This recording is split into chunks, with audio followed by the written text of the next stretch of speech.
Bien, señoras y señores, muy buenos días. Buenos días, bienvenidos todos a Periodismo y Sociedad. Hoy tenemos como invitado al ex superintendente de bancos, Ivanhoe N.G. Cortiñas, quien es uno de los principales dirigentes de la Fuerza del Pueblo. Ivanhoe, buenos días para Licho y para mí un placer que iniciando el programa estés con nosotros. Para mí es el placer y buenos días, Gregory y Andrés, y por darme la oportunidad de estar desde temprano en la mañana de hoy martes con ustedes. Bueno, gracias. Buenos días. A Ivanhoe podemos hablar con él de política, de economía y de muchas cosas de las que están ocurriendo en el país en esta situación. Y vamos a comenzar, yo pienso que con la parte de la visión económica, la visión que él tiene sobre el manejo que se está dando a esta pandemia desde el Estado, como políticas de salvación o de asistencia en el Estado. Es amplia, es incluyente, es satisfactoria. ¿Cómo está? Muy buenos días, Ivanhoe. Sí, buenos días y de nuevo gracias por la oportunidad. Fíjate, Andrés, resulta que decir que las políticas públicas y particularmente la económica es insuficiente parecería desde la perspectiva de quienes nos están viendo como que es parte de un cliché que utilizamos nosotros los economistas que estamos en la oposición. Pero resulta bien hacer que no, que decir que las políticas económicas han sido insuficientes en esta crisis sanitaria por la que vive el país está sustentada en apreciaciones y en datos. Yo les voy a poner un ejemplo concreto. Para el año 2020, el presupuesto de la Nación tenía o tiene apropiado para desembolsarse, para entregársele al sector salud, a propósito de esta crisis sanitaria que tenemos por COVID-19, alrededor de 29 mil millones de pesos para el primer cuatrimestre, enero-abril del 2020. Sin embargo, solamente se le ha entregado, o se le entregó porque ya abril pasó, el cuatrimestre, se le entregó 24.500 millones de pesos. Quiero decir que... Un detalle, y escúchame, Ivanhoe. ¿Cómo que tenía proyectado para esta crisis? 29.500 millones de pesos estaba programado entregársela al sector salud. Y como todos sabemos, el sector salud es el sector que está demandando más recursos y al mismo tiempo es el sector a quien se le debe dirigir los mayores esfuerzos de la sociedad dominicana y particularmente del gobierno. Y digo que de esos 29.500 millones de pesos apenas se le ha entregado, o ya se le entregó 24.500 millones de pesos, en contraposición a la cantidad enorme de recursos en términos relativos que se ha entregado por concepto de viáticos, de gastos de representación y de publicidad. En el primer cuatrimestre de este año, cerca de 3.000 millones de pesos han sido entregados a esas tres partidas. Y eso choca con el nivel de necesidad que tiene la República y especialmente el sector salud. Por eso digo que las políticas públicas y particularmente la económica han sido insuficientes y por demás yo diría que hasta desenfocada por el hecho de que cuando se debe priorizar al sector salud sobre gastos de representación, viáticos y publicidad, ¿cómo es posible que los hospitales dominicanos padezcan de suficiente indumentaria como, por ejemplo, en el día de ayer la prensa dio a conocer que uno de los principales hospitales del Gran Santo Domingo no tenía ni siquiera agua y jabón para la higiene del personal médico y paramédico e incluso también para los pacientes? Estamos hablando entonces que eso es un drama, porque ya no solo padecen de mascarilla, de guantes, sino también de algo tan apreciado como es el agua, vital para la salubridad y para la sobrevivencia de cualquier ser humano. Por eso digo y sostengo que la política económica dominicana respecto a la crisis ha sido insuficiente. Y esa es la razón por la cual ya tenemos más de 16.000 dominicanos contagiados y más de 500 dominicanos que lamentablemente han fallecido. De esos contagiados, más de 2.000 fueron hospitalizados o han sido hospitalizados. De ellos, alrededor de 450 millones de pesos la familia dominicana ha tenido que gastar en gastos de salud. Y eso naturalmente es una carga adicional pesada que tiene la familia dominicana, nada más y nada menos por la ineficiencia, por la inoperancia del gobierno frente a una crisis de esta magnitud. Bien, hay un aspecto, Ivanhoe, que a mí me llamó la atención y por supuesto a muchísimas personas, porque hay una campaña, un interés de que se consiga de los fondos de pensiones, valga la redundancia, el 30% de las AFP que tienen retenidos en resguardo. Sin embargo, no ha sido posible. Hace unas 3 semanas, el gobierno recibió de las AFP 40.000 millones de pesos. Entonces, esta transacción, con los conocimientos que usted tiene del área financiera, me gustaría saber bajo qué base legal se hizo esta entrega de esos 40.000 millones de pesos al gobierno. A mi juicio, el soporte legal de esta operación está en el vacío. Y lo que digo, y lo reitero, y ahora lo reafirmo nueva vez, fue una operación de esta colocación de bonos por parte del Ministerio de Hacienda por 40.000 millones de pesos, COVID-19. Ellos dieron a conocer de que estaba soportada por 2 leyes. Pero resulta que esas 2 leyes, una que tiene que ver con la ley que autoriza al gobierno dominicano a emitir bonos y otra, la ley del presupuesto de la nación vigente del año 2020, ambas leyes fueron aprobadas y promulgadas el año pasado, noviembre del año pasado y diciembre del año pasado. ¿Qué significa eso? Que para ese entonces el COVID no estaba en la República Dominicana. Por lo tanto, no pueden ser estas 2 leyes las que sirvan de soporte a esta emisión de 40.000 millones de pesos. Y lo digo porque estas 2 leyes lo que vienen es autorizar al gobierno para que emitieran bonos y procuraran financiamiento hasta por un monto de 246.000 millones de pesos, que es el déficit financiero del presupuesto vigente. Ya los 40.000 millones de pesos que se ha procurado hace una semana, como usted señala, Gregory, es para supuestamente combatir el tema de la pandemia, para controlarla y para hacerla descender y recuperar la economía. Eso al menos han dicho, pero resulta que no han dicho ciertamente cuántos hospitales han recibido recursos, cuántos equipos se han comprado, en qué se están invirtiendo, en carreteras, en puentes, en rehabilitación de hospitales. No se ha dicho nada de ello. Por lo tanto, eso queda en penumbra, con ausencia de transparencia. Esas son las razones, Gregory, por las que yo afirmo nueva vez, aquí ahora en tu programa, que esta operación de colocación directa de los fondos de pensiones por parte del Ministerio de Hacienda no obedece a un soporte legal que pueda uno decir que está revestida de todo un marco jurídico que lo soporte. Y digo esto y lo destaco porque es penoso que las AFP hayan invertido recursos de los trabajadores que no son de ellos solamente lo administran, en una operación que no parecería estar revestida de legalidad total. Ya. Ivanhoe, ¿ustedes están estricto sensu de acuerdo con la entrega del 30% de los fondos a los trabajadores? Mira, creo que fui el primer economista en opinar en la República Dominicana cuando nadie ni siquiera había un proyecto de ley. Te estoy hablando de mediados de marzo.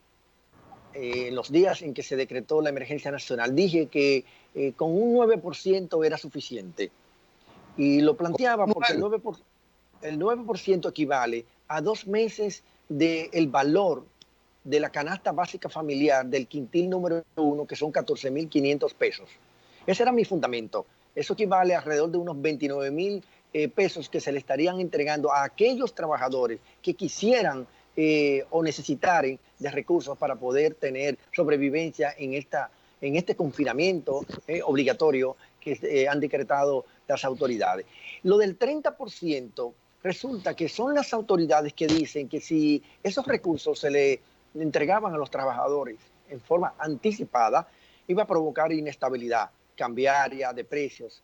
Pero luego ellos mismos son los que colocan esos bonos por 40.000 millones de pesos y entonces lo están usando, no se sabe en qué y en dónde. Y sin embargo... Pero entonces, con justicia, con justicia hay que establecer la diferencia en que los 40.000 millones están dentro de la capitalización permanente de los fondos de pensiones, de las colocaciones que debe hacer las AFP y la superintendencia para que este fondo crezca. Es simplemente como si fuera un préstamo al gobierno. No, Andrés, es imprecisa tu apreciación. Y es imprecisa porque esos 40.000 millones de pesos estaban invertidos en certificados de inversión en el Banco Central, con vocación rentista. Lo que se hizo fue una operación de traslado de esa deuda del Banco Central al gobierno, del Banco Central al gobierno central. Y yo repito, como el gobierno dijo que esos 40.000 millones de pesos iban a crear distorsión en la economía, resulta que cuando ellos colocaron los bonos y captaron esos 40.000 millones que administran a las AFP, entonces para ello el discurso quedó engavetado. Es decir, en manos de ellos no provoca inestabilidad, pero en manos de los trabajadores provoca inestabilidad. ¿Qué argumento más robusto ese? Bueno, ustedes los economistas tienen siempre una advertencia de que el dinero en la calle es inflacionario, podría producir la persecución al dólar y el aumento de la divisa. Eso implica desarrollo de una espiral inflacionaria, y todo eso ustedes lo valoran así, los economistas. No, tampoco eso es impreciso. Eso no es axiomático. Eso no es axiomático, fíjate. La teoría cuantitativa del dinero indica que cuando la economía está en normalidad, si usted pone a circular mucho dinero en el mercado, en la calle, pues obviamente provoca lo que usted dice. Ahora, cuando la economía está en recesión, como estamos, porque el Banco Central fue que dijo que en el primer trimestre de este año la economía no creció y en marzo decreció en menos 9.4%. Solamente la recesión puede superarse, y luego recuperarse si se pone dinero en circulación. A eso se le llama política económica contracíclica. Cuando la economía está bien, usted restringe el dinero. Cuando la economía está mal, pone mucho dinero a circular. Y además, Andrés, es el Banco Central que ha dicho que en el primer cuatrimestre de este año la inflación es negativa en menos 1.12%. Entonces, si es negativa, hay espacio para que haya más circulante en la economía y el pueblo dominicano pueda comer. Okay. Entonces, como economista no graduado, yo, como imberbe en eso, ¿por qué tenemos una tasa de cambio no por las nubes, pero ha despegado como... Seguro que está por las nubes, está más alta que histórica, es la más alta de la historia. Exacto, de Elon Musk, el sábado despegó, como que despegó nuestra prima. ¿Por qué? Mira, la prima, el primo, el tipo de cambio, la tasa de cambio, como dice Andrés, está en las nubes. Nunca antes se había colocado en el nivel que está. Estamos hablando de 58.75 por ventanilla. ¿Quién lo encuentra? Fuera de ese mercado de ventanilla está en 60.10. Sí, quiere decir que ya el tipo de cambio se ha colocado en números redondos en 60 por 1. Eso nunca se había conocido en la historia, como dijo Andrés. Por lo tanto, esa volatilidad en el tipo de cambio no obedece a inflación, a presiones inflacionarias, porque le dije a Andrés ahorita que conforme a los datos del Banco Central, la inflación es negativa. Si la inflación es negativa, no presiona la tasa de cambio. Ahora, ¿qué está provocando esta subida en la tasa de cambio del peso respecto al dólar? Sencillamente porque hay nerviosismo, sencillamente porque hay desconfianza, sencillamente porque es incierto los resultados electorales que previsiblemente pueden haber en el país ahora a partir del 5 de julio, donde parecería ser que ningún candidato va a ganar en primera vuelta. Y por lo tanto eso acrecienta el nivel de desconfianza e incertidumbre que hay en el país. Y esa razón hace que entonces se produzca un aumento en la demanda porque los agentes económicos y el público en general se anclan en moneda fuerte como es el dólar y no en peso. Mire, a propósito de elecciones y economía, el primer reto que tendrá el próximo gobierno que se instalará el 16 de agosto en el Palacio Nacional, ¿cuál será? Reto económico. Oh, Gregory, qué bueno tu pregunta, porque realmente es un desafío. Y fíjate, yo soy vocero de la Fuerza del Pueblo y economista de la Fuerza del Pueblo, pero soy el primero en reconocer que no importa quién gane, Luis Abinader, Gonzalo Castillo o Leonel Fernández, será un desafío enorme. Y lo será porque este gobierno no contribuyó para que esta epidemia tenga el menor costo posible, sino que por el contrario, su inoperancia, su inacción, su poca racionalidad en el gasto público ha hecho que la pandemia dure más tiempo de lo que está durando, que sea más profunda de lo que debió ser. Y eso tiene un impacto económico enorme. Ese impacto económico enorme ya no hay forma de recuperarlo. Lo que hemos perdido en estos primeros 5 meses del año, no hay forma de recuperarlo. Este año se perdió para la economía nacional. Si nosotros queremos construir un nuevo país en términos económicos, será a partir del 2021. Para ello, se necesita que a partir de agosto las nuevas autoridades desplieguen una política de gasto público totalmente expansiva que permita que el gobierno en sustitución del sector privado, que no estará en capacidad de invertir en un monto importante, porque incluso del sector privado, quien tenga el interés de invertir será cauto por el tema de la incertidumbre que todavía está en la República Dominicana. Entonces, es el gobierno dominicano quien debe de suplir esa carencia de inversión pública, de manera que pueda crear empleo, pueda crear demanda, y eso genera entonces un círculo virtuoso en la economía. Y advierto, Andrés y Gregory, que no a ustedes, sino al país, le advierto que dependiendo de quién gane, escenario económico en el país pudiera agudizarse o pudiera mejorar. ¿Por qué? ¿Cuál es la diferencia de los que puedan ganar? Hay 3 candidatos que tienen posibilidades. ¿Por qué depende de quién gane? Porque, bueno, usted sabe, Andrés, yo soy un poco inocente, yo no conozco mucho de política. Buena pregunta, Licho, buena pregunta. Excelente, Andrés, gracias por la pregunta. Mira, Andrés, resulta que cuando uno va a un juego de pelota, nosotros los dominicanos que sabemos mucho de pelota, y estamos en una serie final, usted abre con su mejor abridor y usted tiene su mejor relevista a tiro de hit, ¿no? Y abre con sus mejores bateadores. O sea, usted lleva los mejores, ¿no? Pues obviamente en un tiempo malo como el que estamos viviendo, en términos sanitarios, en términos sociales y en términos económicos, usted debe buscar a priorísticamente al mejor o a los mejores, al mejor equipo.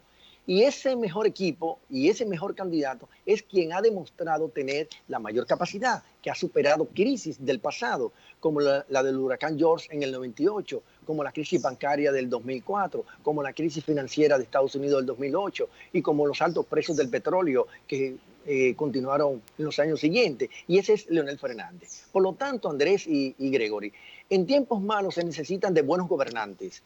En tiempos malos uno no puede procurar malos gobernantes potencialmente hablando, porque los riesgos son enormes de poner en manos de inexpertos, de gente que no está en capacidad para poder lidiar estos temas que son desafiantes. Por ejemplo, Andrés, ANGE, la Asociación Nacional de Jóvenes Empresarios, había estado programando durante semanas un debate presidencial. Yo no creo que a nadie en su sano juicio, ustedes que son opinadores, que hacen opinión pública, que son forjadores de opinión pública, saben que es un buen ejercicio democrático para el país, especialmente en una coyuntura de crisis como la que estamos viviendo, para que el país conozca cómo piensa Gonzalo, cómo piensa Luis, cómo piensa Leonel. Y no solamente cómo piensa, sino cómo se manejan en torno a una batería de preguntas cruzadas, de ideas encontradas, de tal manera que el público pueda apreciar la inteligencia emocional de la persona, la inteligencia en términos de neuronas, para poder abordar los desafíos que tiene la República Dominicana. Y resulta y viene a ser que entonces ni Abinader ni Gonzalo Castillo quisieron debatir. Entonces le quitaron el privilegio, el lujo al país de ellos poder decir, bueno, de esos tres me gusta Luis, de esos tres me gusta Gonzalo, o de esos tres me gusta Leonel. El país no puede darse ahora ese lujo porque nadie sabe cómo piensan ellos dos.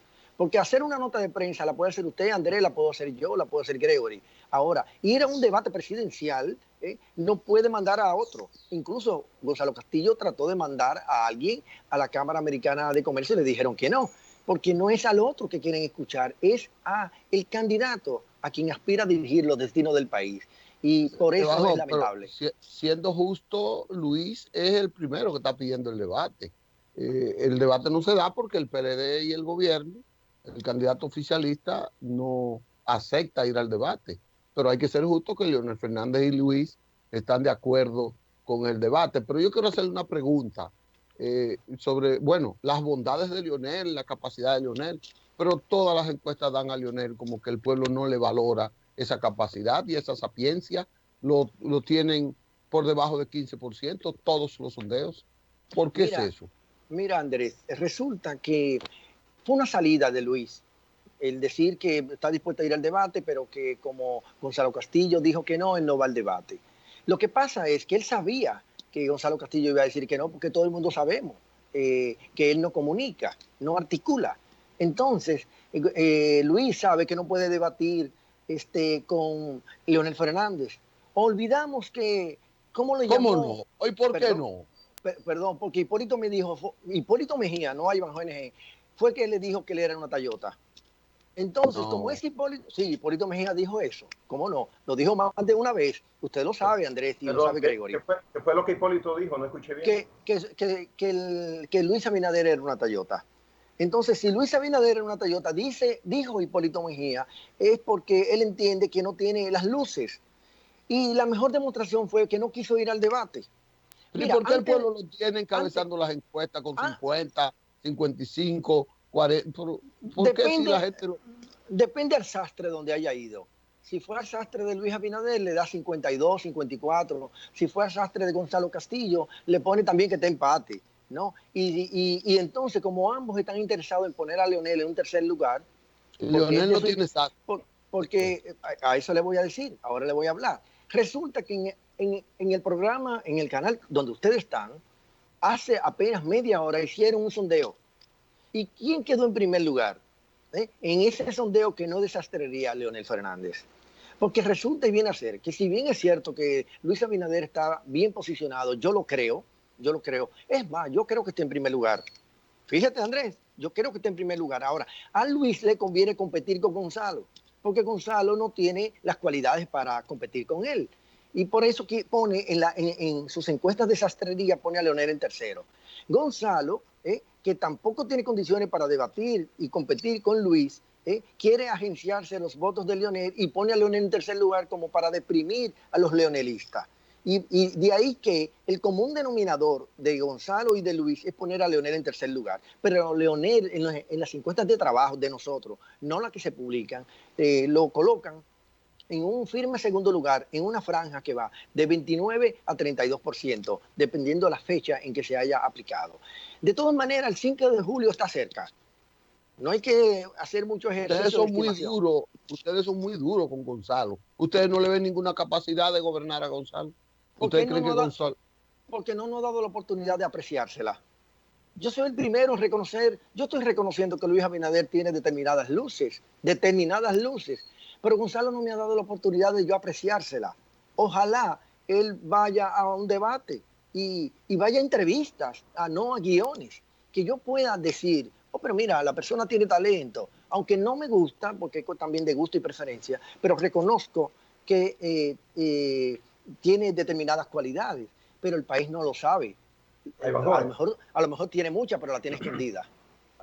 Anoche, en una cadena de radio y televisión, hubo una exposición o una presentación precisamente en ese tema del candidato del PLD, Gonzalo Castillo. Hace unos minutos usted decía que lo que tiene que hacer el gobierno que surja a partir del 16 de agosto es hacer una agresiva expansión de la inversión.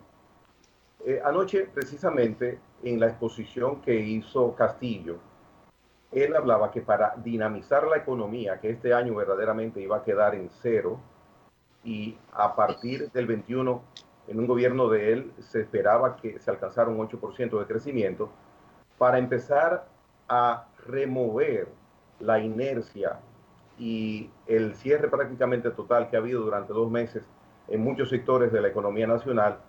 Él iba a aplicar una economía agresiva de inversión en construcciones. Eso es lo que más dinamiza, según él, la economía dominicana. Hablaba de 100,000 viviendas a bajo costo, en una conjunción gobierno-sector privado, construcción de elevados, algunas empresas pequeñas, obras viales, en fin. La inversión en construcciones sería el eje motivador para la economía que él aplicaría el 16 de agosto. ¿Es esto a lo que usted se refería hace unos momentos? ¿Y es esto parte de lo que usted no ha escuchado? Fíjate, lo escuché anoche, leído. Cualquier persona que sepa leer y escribir puede leer un discurso, puede leer una nota. No creo que haya mucha dificultad en eso. Pero resulta y viene a ser que ellos son el gobierno. Y yo nos dije al principio de este programa que el sector salud, el prioritario en esta coyuntura a nivel nacional, debió recibir 29.500 millones de pesos y lo que recibió fue 24.500 millones de pesos, 5.000 millones de pesos menos para entregarlo en viáticos, en gastos de representación y en publicidad. ¿Y acaso eso no es una irracionalidad? ¿Y hay que llegar a agosto para hacerlo así? No, por Dios, no vamos a querer confundir a la población. Ese no es el sentido de mi pregunta. Me gustaría, o es que si va a caer en la pregunta, en la respuesta. No, decía que yo estoy de acuerdo con que el aumento del gasto público se haga. Eso fue lo que dije ahorita, que el gasto público, y dije, cualquiera de los tres que gane, dije eso, cualquiera de los tres que gane debe implementar a partir de agosto una política de gasto público agresiva. Pero resulta que de los tres candidatos hay uno que es gobierno, que es Gonzalo Castillo. No tiene que esperar a agosto, lo puede hacer desde ahora. Luis puede decir eso a partir de agosto. Leonel puede decir eso a partir de agosto, porque no somos gobierno. Ahí bajó. El próximo gobierno requiere de una vocación unitaria, de una vocación de conjunción de esfuerzos sobre todos los sectores productivos del país para enrumbar la economía de manera que la sociedad pueda tener una proyección firme hasta 5 o 10 años de que vamos a recuperarnos de esto. Ve en Ivanhoe la vocación en alguno de los candidatos y quiero plantear, ¿es propicia la ocasión para un pacto fiscal a partir del levantamiento de estas condiciones actuales? Andrés, yo creo que ya ahora mismo no es la coyuntura para promover un pacto fiscal. Este gobierno desaprovechó 8 años, porque es un mandato de la Ley Nacional de Estrategia de Desarrollo, que se promulgó precisamente a principios del 2012, que se hiciera un pacto fiscal en el país. Y este gobierno tiene 7 años ya y algo, y no promovió ese pacto fiscal. Es más, hace 4 años lo anunció oficialmente y lo engavetó luego. Por lo tanto, ahora que hay una crisis sanitaria, económica y social, no es prudente hacer un pacto fiscal de la magnitud que requiere en forma estructural la economía dominicana. Y en términos de procurar un consenso, a mí me parece que Luis Abinader tiene vocación de que se promueva un consenso para las políticas públicas. Leonel Fernández también lo ha dicho, e incluso ambos, Luis y Leonel, han estado sugiriendo propuestas concretas, específicas para abordar la crisis. Sin embargo, ¿qué ha dicho el gobierno? Estamos elaborando un plan de rescate de la economía. Lo anunciaron oficialmente el ministro de Hacienda, el gobernador del Banco Central. Estamos elaborando un plan de rescate a la economía. E invitaron a la oposición a elaborar ese plan de rescate a la economía. ¿O ellos se creen eternos en el gobierno? No. Para la continuidad del gobierno, el que sea, Luis, Leonel o Gonzalo, ese plan de rescate a la economía debe contar con el concurso de todos. Para que precisamente se produzca eso que usted estaba señalando, una sinergia de toda la sociedad a favor de poder recuperar la economía y el espacio que hemos perdido a causa del COVID-19. Si Ivanhoe fuera de la comisión del Frente Amplio, de la Fuerza del Pueblo, perdón, ¿cuáles áreas de la economía preferiría él que se fundamentara la inversión prioritaria para el rescate de la economía? Bueno, no, yo soy de la Comisión Económica del candidato nuestro. Si fuera llamado por el gobierno. Si fuera llamado, no, lo primero que propongo es una modificación presupuestaria para redirigir los recursos que están en el presupuesto de la nación. Por ejemplo, en vez de yo emitir y colocar bonos por 40.000 millones de pesos, como lo hizo Hacienda hace unas cuantas semanas, hubiese dicho, bueno, los 33.000 millones de pesos que están consignados en el presupuesto de la nación para ser transferidos al Banco Central, no se lo voy a transferir este año. Y esos 33.000 millones de pesos los voy a invertir en salud, en recuperación de la economía y en asistencia social. Eso es una propuesta concreta que yo he venido realizando, no ahora, a propósito de tu pregunta. La he reformulado antes de emitir los bonos. Sin embargo, el gobierno prefirió usar los recursos de los trabajadores para fondear sus gastos que no explican. Bien, mire, vamos a pasar de mi parte un poquito a la política directa. El presidente de la Fuerza del Pueblo ha hablado de que no hay torniquete que se pueda aplicar a la hemorragia que ustedes en la Fuerza del Pueblo están provocando con la captación diaria de miembros de comités intermedios y de miembros de la base del PLD. Cuantificado esto, calificado esto, ¿hasta dónde piensan ustedes que esto ayudará a la Fuerza del Pueblo a obtener un mejor posicionamiento el 5 de julio? Bueno, ya nos está ayudando. Las juramentaciones que a diario, ayer fue la última, y hoy también habrá, y mañana también miércoles, todos los días estamos juramentando a nivel nacional nuevos miembros de la Fuerza del Pueblo, que vienen del PLD principalmente, y del PRD, pero principalmente del PLD, y gente que no está en ningún partido. Y eso, ¿a qué se debe? Bueno, a las propuestas específicas que Leonel está formulando a la República Dominicana, porque aprecian aquí que Leonel Fernández es el de los candidatos, el que más condiciones y capacidad tiene para manejar esta crisis que tiene el país. Y eso, naturalmente, es una expresión de crecimiento y de buenas expectativas que se tiene con Leonel Fernández. Es más, Gregory, las encuestas que se han realizado, especialmente del litoral oficial, es para detener esa hemorragia que tiene de salida de militantes y de cuadros, desde el comité central hasta de un comité de base del viejo PLD, porque están saliendo de forma masiva. Ayer fue de la provincia Monseñor Noel, básicamente del municipio de Bonao, que centenares de dirigentes renunciaron.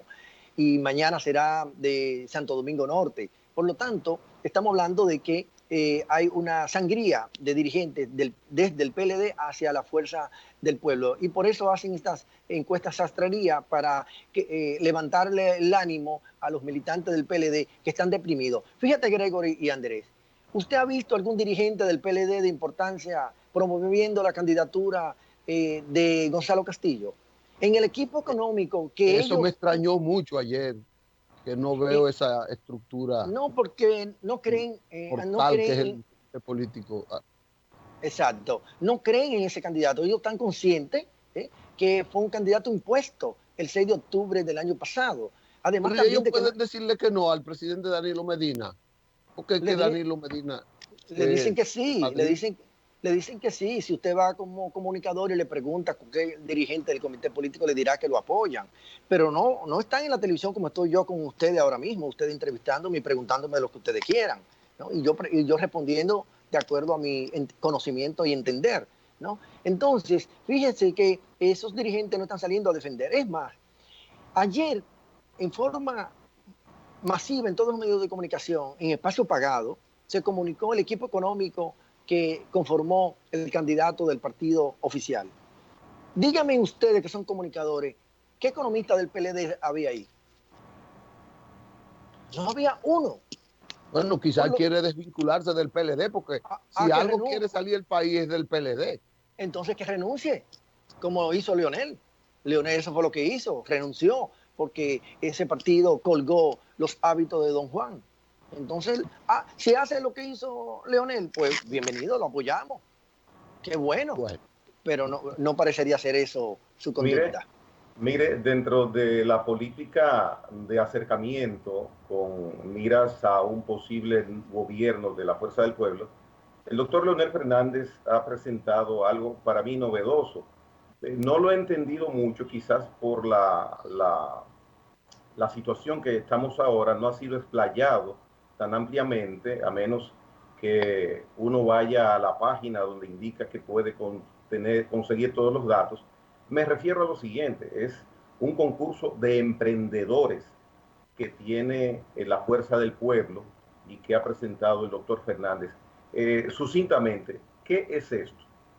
Eso es fomentar, motivar, incentivar la creatividad. La creatividad no solo en los jóvenes, pero especialmente en los jóvenes, porque bueno, se supone que los jóvenes tienen un chip distinto al suyo, al de Andrés y al mío. Y ese chip hay que encenderlo, ¿no? Y este concurso promueve esta iniciativa de la Fuerza del Pueblo y del candidato nuestro, Leonel Fernández, para que estos emprendedores puedan mostrar sus habilidades, sus conocimientos. E incluso como premio, parte de los premios está llevarlo a los principales centros de tecnología de los Estados Unidos, precisamente para eso, para que puedan conectarse con la tecnología de avanzada, con la tecnología del primer mundo, de última generación. Y es una forma de proyectarle al país de que eso será parte de las políticas públicas que Leonel Fernández siempre ha promovido respecto al uso de la innovación.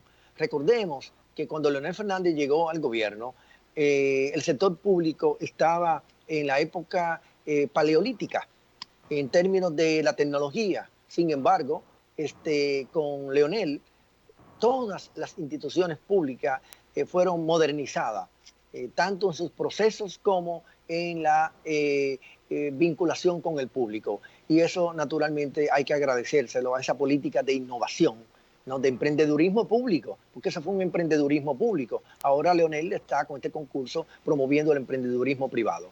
Bien. Bueno, a Iván Gó, un minuto para que envíe un mensaje final a la gente de la Fuerza del Pueblo y al país, para que terminemos esta entrevista. Más que a la Fuerza del Pueblo, al país. En tiempos malos no se deben elegir gobernantes potencialmente malos. En tiempos malos se debe gobernar, se debe elegir gobernantes que han demostrado tener capacidad. Por lo tanto, se debe elegir a gobernantes buenos. Gracias, Andrés, y gracias, Gregory, por darme esta brillante oportunidad. Gracias por sacrificar esta mañana con nosotros. Como no, gracias a usted, igual que Licho dice, por estar con nosotros. Muy amable. Muy amable. Nos veremos en breve. Vamos a una pausa y volvemos con otros temas. Muchas gracias, Iván. Gracias.